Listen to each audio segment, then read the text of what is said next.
안녕하세요. 승부사 이치호입니다. 여러분을 토방에서 머리를 식혀드리고자 준비한 분석입니다. 분석 시작 전에 구독과 좋아요는 큰 힘이 되니 구독과 좋아요 한 번씩 부탁드리겠습니다. 모든 경기를 분석하지는 못하니 꼭 알람 설정해 두시고 긴급하게 올라가는 영상에 대한 분석과 정보 및 결과 예측을 놓치지 마시기 바랍니다. 제가 추천해드리는 조합픽은 영상 하단에 댓글에 기재해 두었습니다. 영상을 다 시청하셨다면 댓글을 확인하여 조합픽을 받아가시기 바랍니다. 우선 한 경기 이스라엘 스위스 전력 분석 알아보겠습니다. 이스라엘은 유로 예선 I조에 위치해 있으며 현재 7경기 3승 2무 2패를 기록하면서 3위에 위치해 있습니다. 아직 스위스가 본선 확정이 결정된 것은 아니고 이스라엘도 기회는 남아 있습니다. 스위스의 발목을 붙잡고 승점 6점짜리 경기를 잡게 되면 절대 모르는 상황입니다. 다만 이번 경기는 헝가리에서 열리기에 이스라엘의 홈 이점은 없는 상황이고 가자지구 공습으로 인한 이슈 때문에 지난 일정 또한 취소가 되었습니다. 이스라엘의 축구 외적인 부분에서 이슈가 있고 팀은 흔들리고 있는 상황입니다. 거기에 이번 경기 에이스만으로 솔로몬도 없는 상황이라 이스라엘 입장에서는 상당히 아쉬운 부분입니다. 국내 사정 때문에 팀의 스피릿이 하나로 뭉치는 계기가 될 수 있지만 이 상황에서는 선수단의 멘탈 자체가 불안정할 가능성이 더 높다고 보는 편이 옳지 않을까 싶습니다. 게다가 미뤄진 경기를 몰아서 치르게 되는 상황이라 연달아서 많은 경기를 소화해야 하는 체력적인 이슈도 변수가 될 수 있는 상황으로 보이기에 분위기 자체는 상당히 좋지 못한 이스라엘입니다. 스위스는 I조에서 7경기 4승 3무로 2위에 위치해 있습니다. 스위스는 우선 샤키리, 자카 등으로 이뤄진 핵심 선수들의 기량과 경험은 상당히 좋은 편입니다. 다만 전력값을 못하고 후반전에 실점하는 경우가 너무 많이 생기고 있다는 점이 아쉬운 점이고 최근 4경기에서 7실점을 당하고 있는 수비적인 이슈도 문제지만 이를 모두 후반에 허용하고 있는 양상입니다. 선제골의 비중이 높은 것이 그나마 다행인 점이라 할 수 있는 부분이지만 직전 경기 수비진의 약점이 분명히 노출되었다는 것이 이번 경기에서 이스라엘에게 치명적 약점이 될 수 있습니다. 또한 스위스의 이러한 전력은 벨라루스, 코소보, 루마니아 등은 분명히 압도할 수 있는 상대지만 승리를 기록하지 못하였습니다. 그런데 두 팀의 1차 맞대결에서는 스위스가 이스라엘을 3대0으로 압도했고 경기의 내용은 스위스가 7대3 정도의 점유율로 압도하며 이스라엘을 처참히 무너뜨렸습니다. 이스라엘이 1차전에서도 다소 스위스에게 고전했고 이를 홈에서 만회할 수 있는 기회가 중림 헝가리 경기장으로 변경되면서 홈이점이 사라진 상황에서 마누 솔로몬까지 이탈하는 상황으로 전력의 손실이 더해졌고 모든 흐름이 이스라엘에게 불리한 쪽으로 형성되고 있습니다. 두 팀의 전력차도 고려해봐야 하고 중립 경기장에서 펼쳐진다는 점과 스위스가 결과와는 별개로 매 경기 멀티 득점이 이어지는 공격력이 좋은 점이라는 점을 생각할 때 이스라엘의 실점 가능성이 높습니다.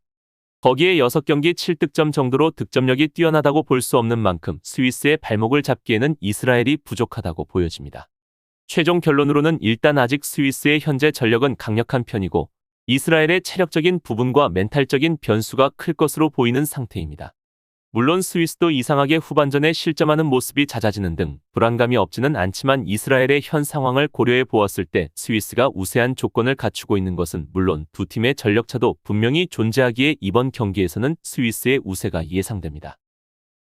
다음으로 두 경기 벨기에 세르비아 경기 전력 분석 알아보겠습니다. 우선 이번 경기에서 두 팀 모두 유로 예선이 진행 중이기에 풀 전력으로 나서지 못할 가능성이 존재합니다.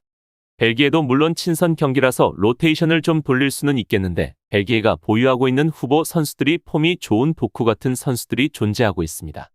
물론 최근에는 수비적인 문제가 제법 나오는 경우가 있는데 틸레망스가 수비 상황에서는 기동력이 떨어지는 양상을 보이는 편이기 때문입니다. 세대 교체가 공격진에서만 이루어지고 있는 듯한 모습이 아쉬운 벨기에이고 예전만큼 막강한 화력을 보여주지는 못하는 벨기에입니다. 또한 팀의 부상 선수들이 존재하는데 팀의 핵심 데브라이너와 알더베이롤트, 비첼, 메르텐스 등 선수들이 출전하지 못할 가능성이 존재합니다. 세르비아 역시도 이번 경기 풀전력이 아닌 조금의 로테이션을 돌릴 가능성이 존재하는데 현재 세르비아는 수비진의 문제는 있는 편입니다. 타디치와 미트로비치가 있는 공격진은 상당히 괜찮은 편이나 전반적으로 집중력을 잃게 되면 팀이 와르르 무너지는 양상이 다수입니다. 이러한 문제점이 높은 라인을 추구하는 편이라 밀렌코비치가 이런 상황에서 미스를 하는 경우에는 수비진이 꽤 고생할 가능성이 높고 중원이 막강하게 탄탄한 편이 아니기에 두터운 중원을 보유하고 있는 팀을 만나면 고전하는 양상을 쉽게 볼 수 있습니다. 결론을 말씀드리면 두 팀은 최근 6번의 맞대결에서 3승 1무 2패로 벨기에가 근소한 우위를 점하고 있습니다. 가장 최근 3경기에서는 벨기에가 전승을 기록했는데 마지막 경기가 2013년도였다는 사실은 확인해야 합니다. 또한 이번 경기에서 두 팀은 로테이션 생각을 좀 하고 있을 수 있지만 나오는 선수들의 면면이나 세르비아의 수비와 멘탈적인 부분이 큰 변수가 될 것으로 보이는 상황입니다. 반면 공격진에서는 벨기에보다 세르비아의 공격진이 그래도 클래스를 증명하는 중으로 이번 경기에서는 비슷한 전력으로 맞설 수 있는 두 팀입니다. 또한 두 팀의 핵심 선수들이 이탈하는 점과 공격진들의 결정력을 감안했을 때 생각 외로 저득점의 경기가 펼쳐질 수 있는 가능성이 높아 보이고 한 골 싸움이 예상되며 세르비아의 근소한 우세가 예상됩니다. 이상으로 경기 분석 마치겠습니다. 지금 보신 분석 영상에서는 최종 조합픽을 드리지 않습니다. 초안 분석 내용이며 더욱 세밀한 분석 자료와 최종 조합픽은 댓글에 기재해 두었습니다. 프로토가 처음이신 분들 혹은 프로토를 좋아하는데 적중률이 낮으신 분들께서는 투자하지 마시고 전문가의 도움으로 수익률 극대화하시는 것을 추천드립니다. 토토는 단지 운으로 하는 게임이 절대 아닙니다. 모든 분야 전문가들이 존재하듯 프로토도 전문가들이 존재합니다. 경기 전 다양한 분석 자료 확인은 필수이며 가장 중요한 정보력이 수익의 80% 이상 지분을 차지하고 있습니다. 수익률을 극대화하고 싶으신 분들께서는 영상 하단 고정 댓글 클릭하셔서 분석픽을 확인하시면 됩니다. 시청해주셔서 감사합니다.